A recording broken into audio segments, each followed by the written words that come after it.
আসসালামু আলাইকুম, welcome back to my channel. আশা করি আপনারা সবাই ভালো আছেন। আমি ভালো আছি আল্লাহর রহমতে। আজকে আমি রান্না করব পটল চিংড়ি। পটল দিয়ে আর চিংড়ি মাছ দিয়ে আমি চচ্চড়ি করবো। এই জন্য আমি পটলটা সুন্দর করে কেটে ধুয়ে রেখেছি। আর এখানে আমি ছোট চিংড়ি নিয়েছি। চলুন রান্নাটা স্টার্ট করি। আমার চ্যানেলটি যদি আপনাদের ভালো লাগে প্লিজ সাবস্ক্রাইব করে আমার পাশেই থাকবেন।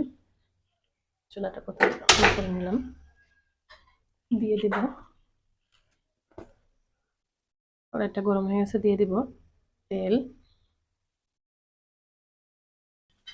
এ পর্যায়ে দিয়ে দিলাম পেঁয়াজ আর কাঁচামরিচ, দিয়ে আমি সুন্দর করে নাড়াচাড়া করে নেব।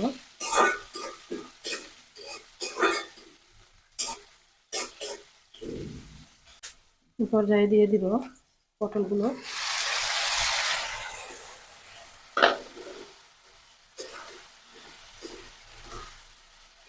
দিয়ে আমি সুন্দর করে নাড়াচাড়া করে নেব।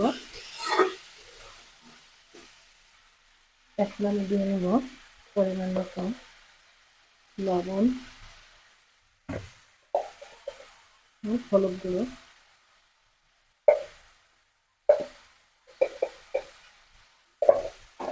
দিয়ে আমি সুন্দর করে নাড়াচাড়া করব।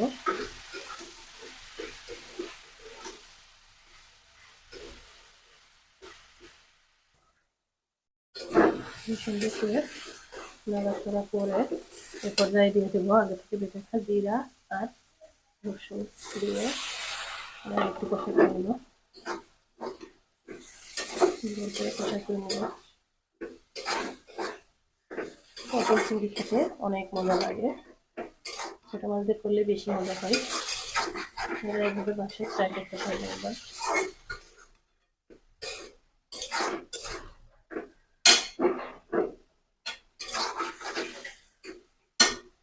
এরপর আমি দিয়ে দেবো একটু পানি,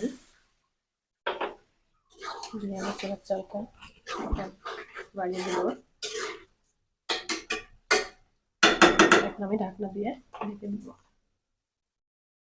কিছুক্ষণের জন্য। ঢাকনাটা খুলে আমি তরকারিটা একটু নেড়ে ছেড়ে দিব। এই পর্যায়ে আমি দিয়ে নেব চিংড়ি মাছগুলো। চিংড়ি মাছগুলো আগে থেকে আমি নুন হলুদ মাখিয়ে রেখেছিলাম। মাছগুলো